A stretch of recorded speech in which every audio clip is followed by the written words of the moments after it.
ഖുർആനിക ശാസ്ത്രം ഈ പരമ്പരയിലെ മറ്റൊരു അധ്യായത്തിലേക്ക് സ്വാഗതം.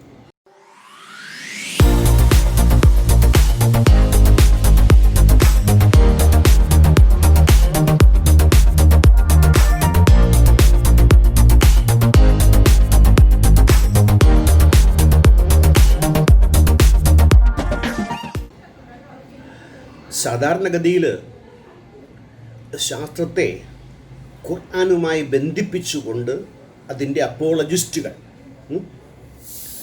1400 വർഷം മുമ്പ് ഞങ്ങൾക്കറിയാവുന്ന കാര്യങ്ങളാണിതൊക്കെ എന്നുള്ള വാദഗതിയെ നമ്മൾ പരിശോധിച്ചിരുന്നുവെങ്കിൽ ഇപ്രാവശ്യം ഒരല്പം വ്യത്യസ്തമായി ഖുർആനിൽ പറയുന്ന കാര്യത്തിൽ ഒരുപാട് കാര്യങ്ങൾ പറയുന്നുണ്ട്. ഇതിൽ ഒരു പ്രധാനമായ കാര്യത്തെ എടുത്തുകൊണ്ട് അതിൽ എത്രമാത്രം ശാസ്ത്രീയതയുണ്ട് എന്ന് വിശകലനം ചെയ്യുകയാണ് ഈ എപ്പിസോഡിൻ്റെ മുഖ്യ ഉദ്ദേശം. അതിന് മുമ്പ് സാധാരണഗതിയിൽ ചെയ്യുന്നത് പോലെ 2 ഖുർആനിക ശാസ്ത്രവാദത്തെ പരിശോധിച്ചുകൊണ്ട് നമുക്ക് അതിലേക്ക് പോകാം. വളരെ ചുരുക്കി ഞാൻ പറയാം. 21-ാമത്തെ അധ്യായത്തിൽ 30-ാമത്തെ സൂറയിൽ പറയുന്നത് ജലത്തിൽ നിന്ന് സകല സജീവ വസ്തുക്കളെയും നാം സൃഷ്ടിച്ചു. അതായത് origin of all life in the water. ഇത് ശാസ്ത്രവുമായി വളരെ ഒത്തുപോകുന്ന ഒരു സ്റ്റേറ്റ്മെൻറ്റാണ്. ഡാർവിൻ തന്നെ പറഞ്ഞിട്ടുള്ളത് ആദ്യത്തെ ജീവകണിക ജലത്തിൽ നിന്നാണ്, പ്രിമോഡിയൽ സൂപ്പ് അതിൽ നിന്നാണ് ഉത്ഭവിച്ചിരിക്കാമെന്ന് അദ്ദേഹം അന്ന് അനുമാനിക്കുകയുണ്ട്. അതുകൂടാതെ ഓരോ ജീവിയും നിർമ്മിക്കപ്പെട്ടിരിക്കുന്നത് സെല്ലുകൾ കൊണ്ടാണ്. സെല്ലുകൾ ജലനിർമ്മിതമാണ്.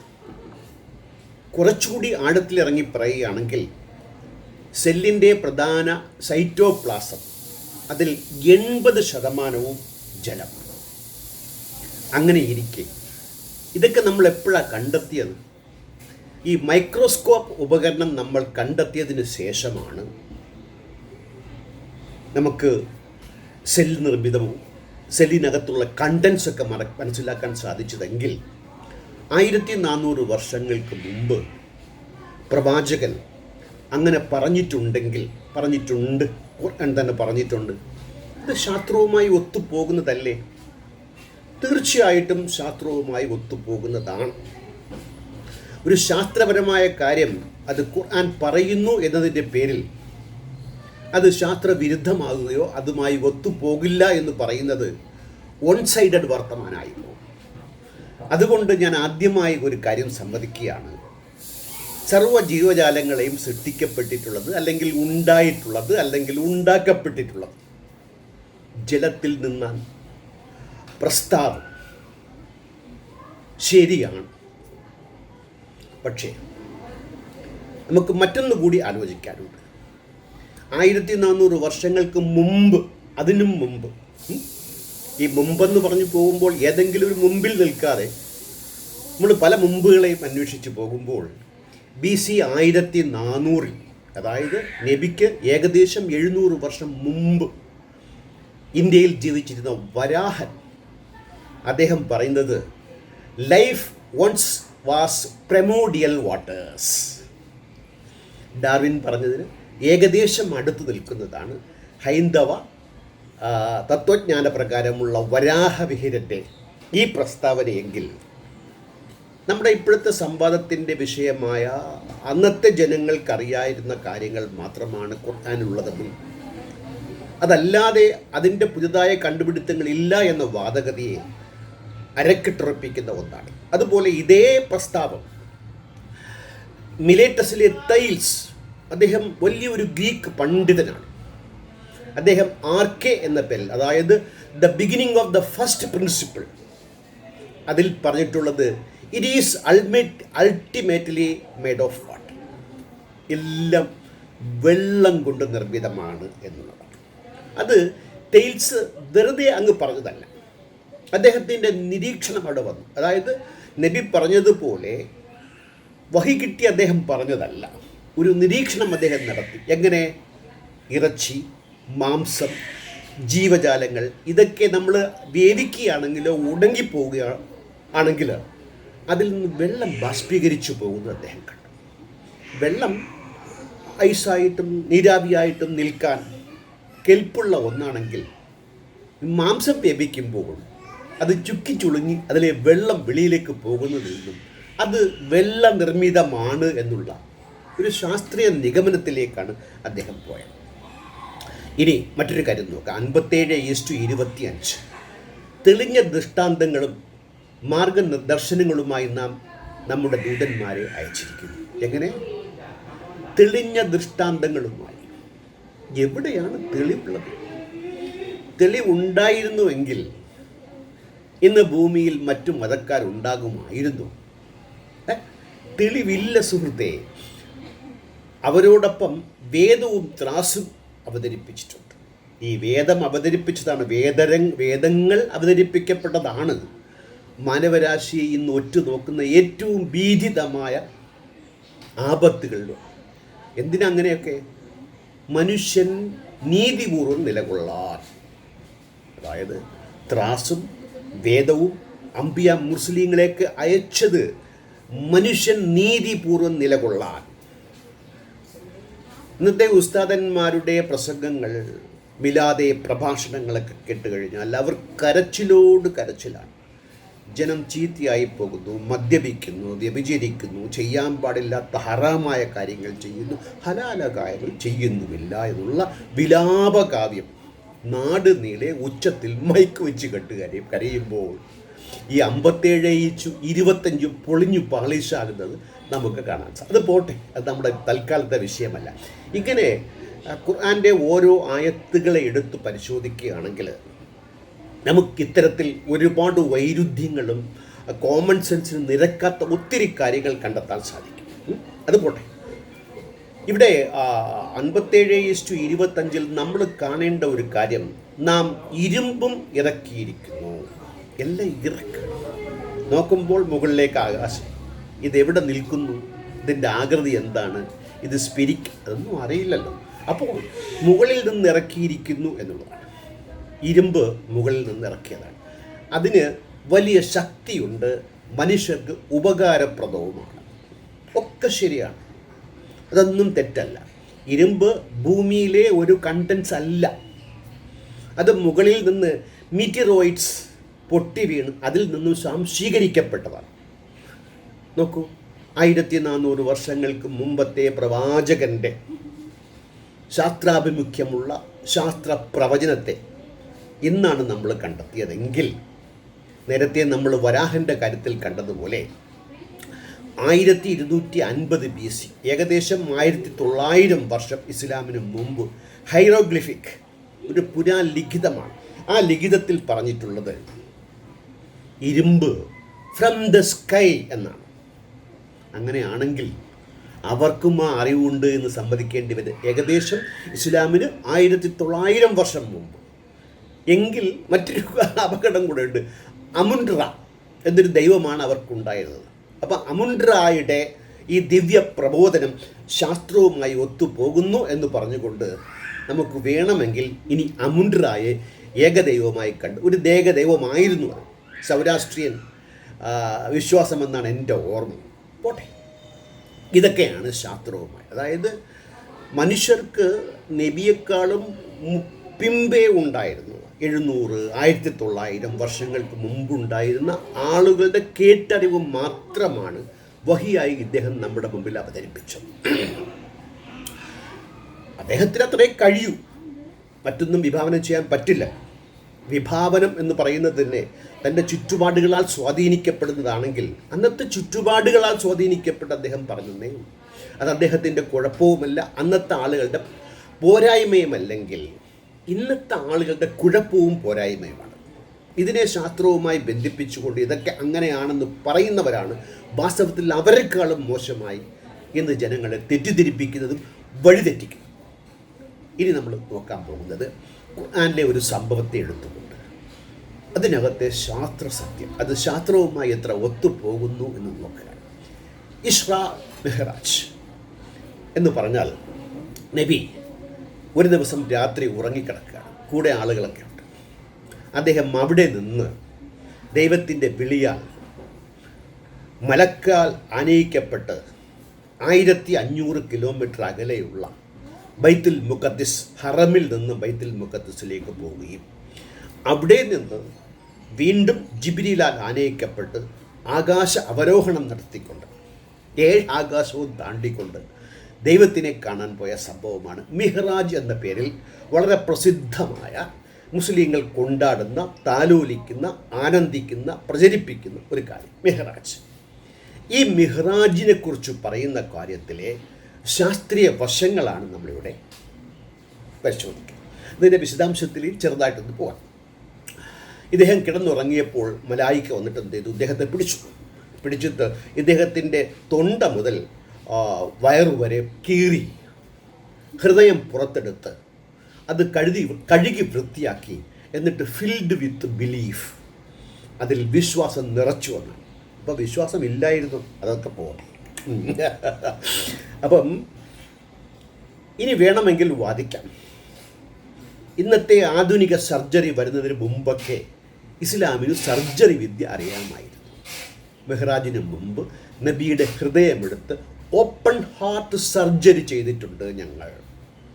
നിഷേധിക്കാനാവില്ല. ആ വിശ്വാസം ശരിയെന്ന് വിശ്വസിക്കുന്നവർക്ക് ഇതും കൂടി. അപ്പം മറ്റൊന്ന് ചെയ്യാമായിരുന്നിരിക്കും.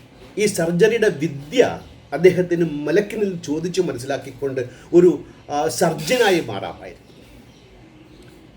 നമ്മുടെ യേശുക്രിസ്തു മരിച്ചവരെ ഉയർന്നെഴുന്നേൽപ്പിച്ചതുപോലെ ആന്തരിക അവയവങ്ങൾക്ക് കുഴപ്പമുണ്ടായ ആളുകളെ സർജറിയിൽ കൂടി നബിക്ക് രക്ഷപ്പെടുത്തി എടുക്കാമായിരുന്നു. ഇനി അനസ്തീഷ്യ, ആദ്യത്തെ അനസ്തീഷ്യൻ ആരായിരിക്കും? അപ്പോൾ അന്ന് മലക്ക് വന്നാണ് ഇതൊക്കെ ചെയ്തതെങ്കിൽ മലക്ക് അനസ്തീഷ്യനും സർജനുമാണ്.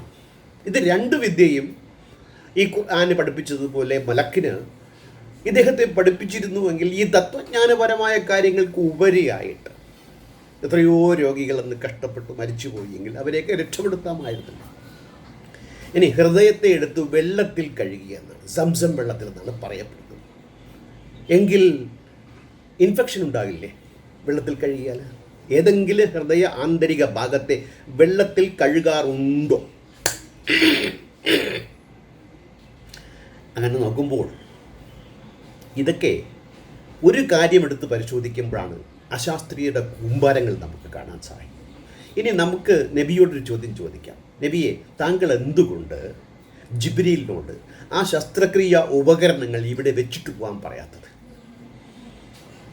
വളരെ ആധുനികമായ സിസ്റ്റേഴ്സും മറ്റതൊക്കെ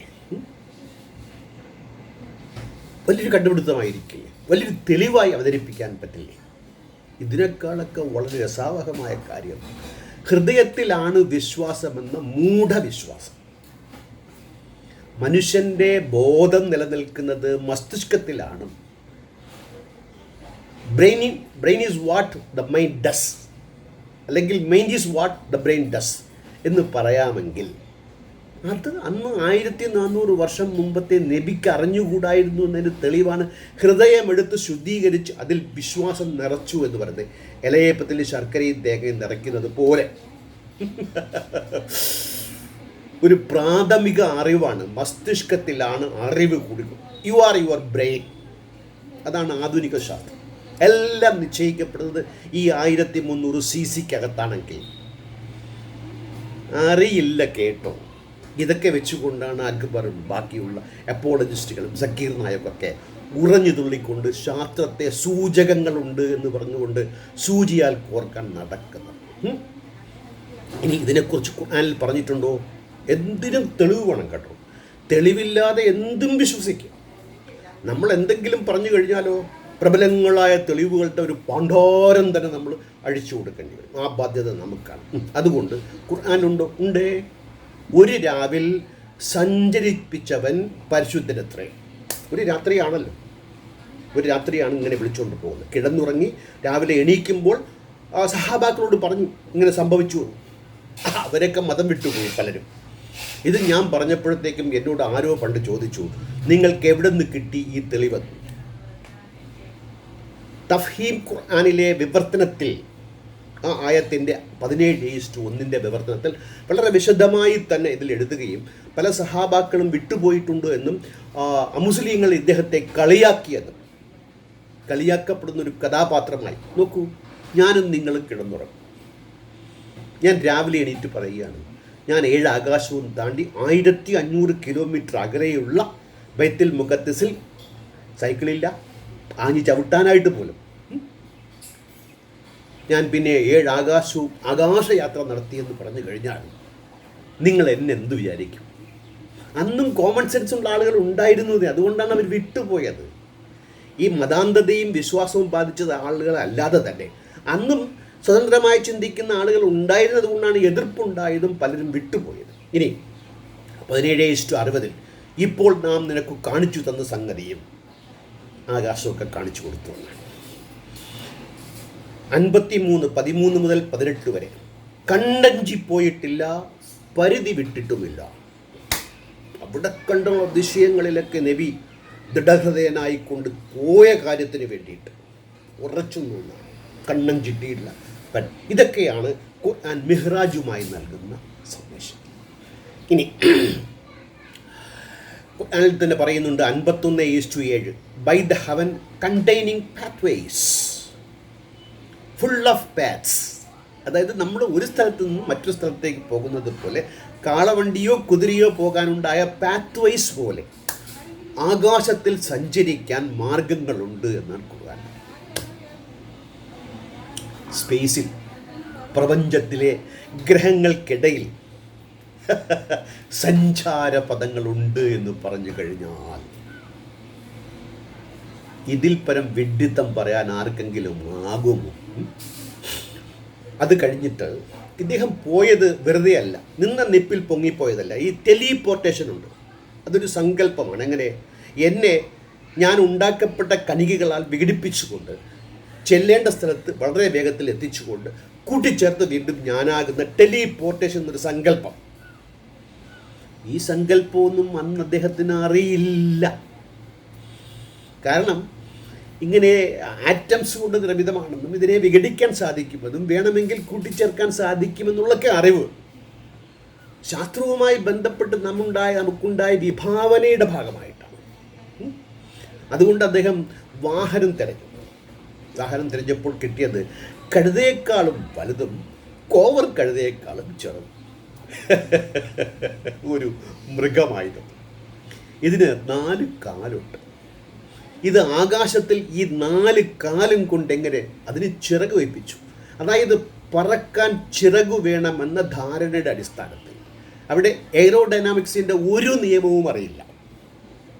ഇവർക്ക് വേണമെങ്കിൽ കണ്ടു പഠിക്കാമായിരുന്നു. നമ്മുടെ ഇന്ത്യയിലെ പുഷ്പക വിമാനവും പിന്നെ പണ്ടേ കാലങ്ങളിൽ നമ്മൾ വരച്ചു കാട്ടപ്പെട്ട ഹിന്ദു പുരാണങ്ങളിൽ കാണിക്കപ്പെട്ട വേദിക് വിമാനങ്ങൾ ഇന്ത്യയിൽ നിന്ന് കടമെടുക്കാൻ. പുഷ്പക വിമാനം രാമനും മാത്രമേ ഉണ്ടായിരുന്നു. ഈ ബുറാക്ക് പക്ഷി എന്ന സാധനം നബിക്ക് പിന്നീട് കിട്ടിയിട്ടേ ഇല്ല, മറ്റാരും ഉപയോഗിച്ചതായിട്ട് അറിവുമില്ല. ഇതൊരു മൃഗമാണ്, അനിമൽ ആണെങ്കിൽ ഭൂമിയിലെ ഒരു ഭൂമിയിൽ നിന്നാണല്ലോ പോയത്. അത് തീർച്ചയായിട്ടും സ്ത്രീയും പുരുഷനും ഏതെങ്കിലും ഒന്നായിരിക്കും. ഇത് മെയിലോ ഫിമെയിലോ. കാരണം ദൈവം പറയുന്നത് നാം എല്ലാം ഇണകളായി സൃഷ്ടിക്കപ്പെട്ടു എന്നാണ്. അപ്പോൾ ഇതിന് ഇണയുണ്ടായിരുന്നോ? സന്തതികളുണ്ടോ? വംശനാശം സംഭവിച്ചു പോയ ഒരു ജീൻസ് ആണോ അത്? ചോദ്യങ്ങളൊക്കെ കുഴയ്ക്കുന്നതാണ് ശാസ്ത്രവുമായി പറഞ്ഞു വന്നു കഴിഞ്ഞാൽ.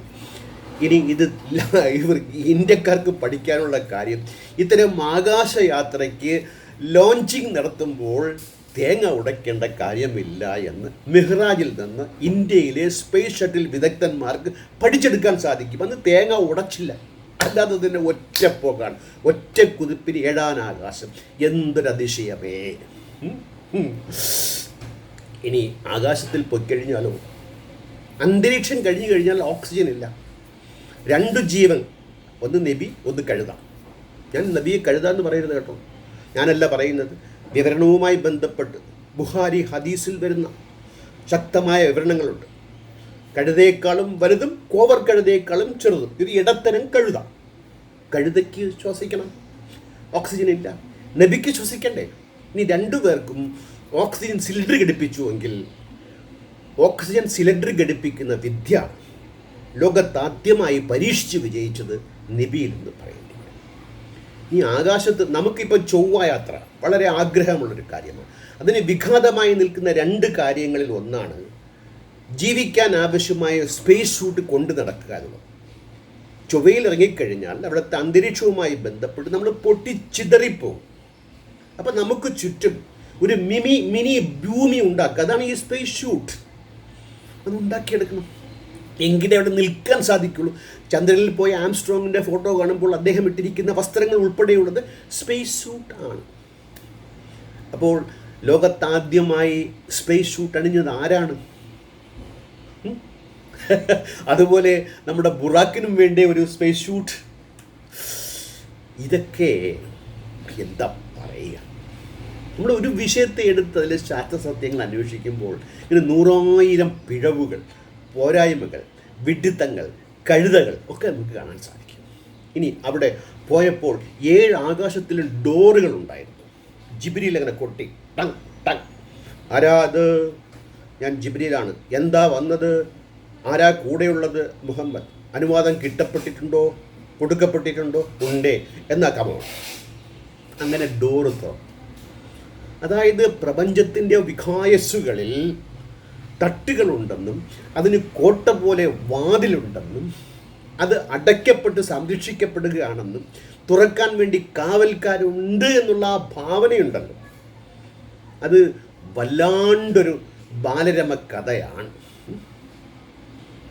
അത് അങ്ങനെ കണ്ടാൽ പോരെ? നമുക്ക് കുട്ടികൾക്ക് വേണ്ടിയിട്ട് ചിത്രം വരച്ച് പ്രചരിപ്പിച്ച് അവരെ ഉത്തേജിപ്പിക്കാൻ പാകത്തിലുള്ള ഒരു കാൽപ്പനിക വൃത്താന്തമാണത്. ഇത് യഥാർത്ഥമെന്ന് വിശ്വസിക്കുന്ന ആളുകളെ എന്താ പറയേണ്ടത്? റിച്ചർഡ് ഡോക്കിൻസുമായിട്ട് മെഹ്ദി ഹസൻ, അദ്ദേഹം അൽ ജസീറയിലെ ഒരു പ്രവർത്തകനാണ്, പലരെയും കണ്ട് ഇൻ്റർവ്യൂ നടത്തുന്ന ആളാണ്.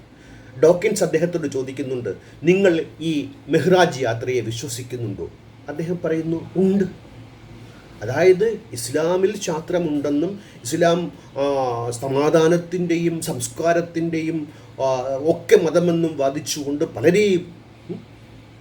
ഈ മെഹ്ദി ഹസനോട് ഈ ചോദ്യം ചോദിച്ചതോടെ സ്തബ്ധനായിരുന്നു പോവുകയാണ് ഡോക്കിൻസ്.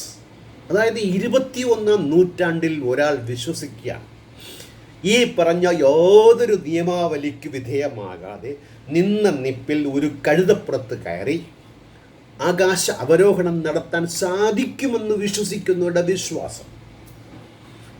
ഈ വിശ്വാസവും കൊണ്ടാണ് സക്കീർ നായക്കും അക്ബറും ബാലുശ്ശേരിയും പുത്തൻ കൂറ്റന്മാരും ഒക്കെ ജനങ്ങളെ ശാസ്ത്രം പഠിപ്പിക്കാൻ പോട്ടെ. 5 നേരത്തെ നിസ്കാരം അവിടെ വെച്ച് കൊടുക്കപ്പെട്ടതാണ്. 50 കൊടുക്കപ്പെട്ടത്. അല്ലാഹ്ക്കറിയില്ല 50 ജനങ്ങൾക്ക് പറ്റില്ലെന്ന്, നബിക്കും അറിയില്ല. മൂസയാണ് കണ്ടുപിടിച്ചത്. മൂസ വിരട്ടി വിട്ടു, മുകളിലോട്ട് പോടൂ, 5 വാ. അങ്ങനെ 5 പ്രാവശ്യം 10 പ്രാവശ്യം ഷണ്ടിങ് അടിച്ചാണ് 5 ഒരു ഷണ്ടിങ് കൂടെ അടിച്ചിരുന്നുവെങ്കിൽ ഈ ബാങ്കുവിളിയിൽ നിന്ന് നമുക്ക് രക്ഷപ്പെടാമായിരുന്നു. അതിരാവിലെ അമ്പലങ്ങളിലെ വിളികളും കാത് കേൾക്കാത്ത ദൈവങ്ങൾക്ക് ബാങ്കും ഒക്കെ സുഖനിദ്രയ്ക്ക് ആവശ്യമുള്ളവർക്ക് സാഹചര്യം ഒരുങ്ങുമായിരുന്നു. പിന്നെ മൂസയോട് ഇതിനേക്കാളും പ്രധാനമായി നബിക്ക് ചോദിക്കാമായിരുന്ന കാര്യം, നിങ്ങൾ എന്തുകൊണ്ട് പരാജയപ്പെട്ടു? നിങ്ങളുടെ മതം എൻ്റെ കാലഘട്ടത്തിൽ എന്തുകൊണ്ട് നിങ്ങൾ ഉദ്ദേശിച്ച രീതിയിൽ നിലനിന്നില്ല? നിങ്ങൾ എങ്ങനെ വിലയിരുത്തുന്നു?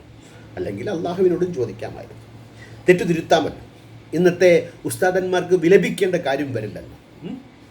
അതിനേക്കാൾ ഉപരി അന്നത്തെ ജീവിത രീതിയെക്കുറിച്ച് ചോദിച്ച് മനസ്സിലാക്കാമല്ലോ. ഒരു 1400 വർഷം മുമ്പത്തെ ജീവിത രീതി മനസ്സിലാക്കാനായിട്ട് നമ്മൾ ഖുർആനെയും ഹദീസയും പരിശോധിച്ചാൽ മതി. ഒട്ടകം, സഞ്ചാരം, ഇതൊക്കെ നമ്മൾ കണ്ടുകൊണ്ട് അന്നുള്ള ശാസ്ത്ര വിഭാവനകളും ശാസ്ത്രത്തിൻ്റെ നേട്ടങ്ങളും ജീവിത രീതികളും മനസ്സിലാക്കാൻ സാധിക്കുമെങ്കിൽ അങ്ങനെ ഒരാളെ കണ്ടുമുട്ടിയാൽ ഞാൻ ആദ്യമായി ചോദിക്കുക അവിടുത്തെ ജീവിത രീതി എങ്ങനെയായിരുന്നു എന്നുള്ളതാണ്. ഇനി മറ്റൊരു കാര്യം, സ്വർഗവും നരകവും നബിക്ക് കാണിക്കപ്പെട്ടു എന്ന്. ഇസ്ലാമിക വിശ്വാസത്തിന് തന്നെ ഇത് ഘടകവിരുദ്ധമാണ്. കാരണം എല്ലാവരും മരിച്ചു, അന്ത്യകാഹളത്തിൽ ഊതി അന്ത്യദിനത്തിൽ അഹ്ഷറയിൽ ആളെ കൂട്ടി വിചാരണം നടത്തിയാണ് നരകത്തിലേക്കും സ്വർഗത്തിലേക്കും ആളെ അയക്കുക. അപ്പം അന്ത്യനാൾ സംഭവിക്കണം. അങ്ങനെയാണ് സ്വർഗ നരക സങ്കല്പത്തിൻ്റെ ഇസ്രാത്തുൽ മുസ്തഖീൻ പാലമൊക്കെ നൂൽപാലം, സർക്കസ് പാലം. അതൊന്നും ഇവിടെ വേണ്ടി വന്നില്ല. അല്ലാതെ തന്നെ നബിക്ക് അവിടെ നരകം കാണാൻ സാധിച്ചുവെങ്കിൽ, സ്വർഗം കാണാൻ സാധിച്ചുവെങ്കിൽ, എക്സ്പെരിമെൻ്റലായിട്ട് ഉണ്ടാക്കിയെടുത്ത ഒരു നരകവും സ്വർഗവുമാണെന്ന് വേണമെങ്കിൽ വാദിക്കാം. പക്ഷേ നബിക്കൊരു കാര്യം ചെയ്യാമായിരുന്നു. സക്കീർ നായിക്കിൻ്റെയോ അക്ബറോടോ ചോദിച്ച് മൊബൈൽ ഫോൺ വാങ്ങിച്ചു കൊണ്ടുപോയി ഒരു ഫോട്ടോ എടുത്തു കൊണ്ടുവരാമായിരുന്നു. അന്നത്തെ ജനങ്ങൾക്കും കാണിക്കാം, നമുക്കും കാണാമായിരുന്നു. സ്വർഗ നരകങ്ങളുടെ ഏറ്റവും കൂടുതൽ വൈറലാകുന്നൊരു ഫോട്ടോ അല്ലെങ്കിൽ വീഡിയോ ആയി മാറുമായിരുന്നു. ഇതൊക്കെ കേട്ടപാടെ രാവിലെ തന്നെ വിശ്വാസമുണ്ടായിരുന്ന സഹാബാക്കളിൽ പലരും വിശ്വാസം നഷ്ടപ്പെട്ടു പോയി. അവർ പിരിഞ്ഞുപോയി, വിട പറഞ്ഞു. ഈ എന്താ പറയുക, ഈ കഥയിൽ വിശ്വസിക്കാനുള്ള മനപ്രയാസം കൊണ്ട്. കോമൺ സെൻസ് ഉണ്ടായിരുന്നു അവർക്ക്, അതുകൊണ്ടാണ് അത് സംഭവിച്ചത്. നമ്മൾ പറയുന്നത്, നിങ്ങൾ ഈ കഥയുമായി ഇനിയും മുമ്പോട്ട് പോവുകയാണെങ്കിൽ ഇന്നത്തെ സഹാബാക്കളും വിട്ടുപോകും, വിട്ടുപൊയ്ക്കൊണ്ടിരിക്കുന്നു. ഈ കഥ നിങ്ങൾ ഉറക്കെ പാടുക, കൊണ്ടാടുക. ഒരുപാട് പാട്ട് മെഹ്റാജിലെ രാവി എന്നൊരു പാട്ട്, നിങ്ങൾ മെഹ്റാജ് എന്ന് പറഞ്ഞിട്ട് യൂട്യൂബ് അടിച്ചു നോക്കൂ. പാട്ടുകളുടെ പരമ്പരയാണ് മെഹ്റാജിനെ പുകഴ്ത്തുന്നത്. ഇങ്ങനെ പുകഴ്ത്തിപ്പാടി വിശദീകരിച്ച് മൈക്ക് വെച്ച് കെട്ടി നിങ്ങൾ പ്രചരണം നടത്തിക്കഴിഞ്ഞാൽ ശാസ്ത്രമുണ്ട് എന്ന് വാദിക്കാൻ വേണ്ടി വാദിക്കുന്ന നിങ്ങളുടെ ഈ ശാസ്ത്ര വിരുദ്ധത ഇന്നത്തെ അഭിനവ സഹാക്കളെയും ഈ മതം വിട്ടുപോകാൻ പ്രേരിപ്പിക്കുമെങ്കിൽ മറ്റാരും ഇതിനു വേണ്ട. അകത്ത് തന്നെ അതിന് വേണ്ട ആയുധങ്ങളും ഇന്ധനവും ഉണ്ട്. ഇനി ഈ മിഹ്റാജിൻ്റെ കഥ തന്നെ നബി സ്വന്തമായി ഉണ്ടാക്കിയതാണോ? അല്ല, സൗരാഷ്ട്രീയൻ വിശ്വാസവുമായി ബന്ധപ്പെട്ടതാണ്. ബുക്ക് ഓഫ് അർദവിറാഫ് എന്ന ബുക്കിൽ ഈ വിവരണങ്ങളൊക്കെ ഏകദേശം ഇതുപോലെ തന്നെ ഉണ്ടെങ്കിൽ എല്ലാ കാര്യങ്ങളും കോപ്പി അടിച്ചതുപോലെ നബി ഇതും കോപ്പി അടിച്ചതാണ്. എൻ്റെ പൊന്നു സുഹൃത്തുക്കളെ, പ്രത്യേകിച്ച് ഇസ്ലാം അപ്പോളജിസ്റ്റുകളെ, മുസ്ലിം വിശ്വാസികളെ, ഇത്തരത്തിലെ ഉമ്മാക്കി കഥകൾ, അവിശ്വസനീയ കഥകൾ, മേക്ക് നോ സെൻസ്, കേവല യുക്തിക്ക് പോലും യോജിച്ചു പോകാത്ത ഒന്ന് ശാസ്ത്രവുമായി എങ്ങനെ ഒത്തുപോകും? ഇത് വിശ്വസിക്കണമോ? I should be a stupid. ഞാനൊരു സ്റ്റുപ്പിഡായാൽ മാത്രമേ നിപ്പിനും ആധുനിക സജ്ജീകരണങ്ങളൊന്നും ഇല്ലാണ്ട് തന്നെ ഞാൻ ഒറ്റ കുതിപ്പിനും ഏഴാകാനാശത്തേക്ക് പോയി എങ്കിൽ എന്തൊരതിശയമേ. മറ്റൊരു അധ്യായത്തിൽ വീണ്ടും കാണുന്നതുവരെ നന്ദി, നമസ്കാരം, ഗുഡ് ബൈ.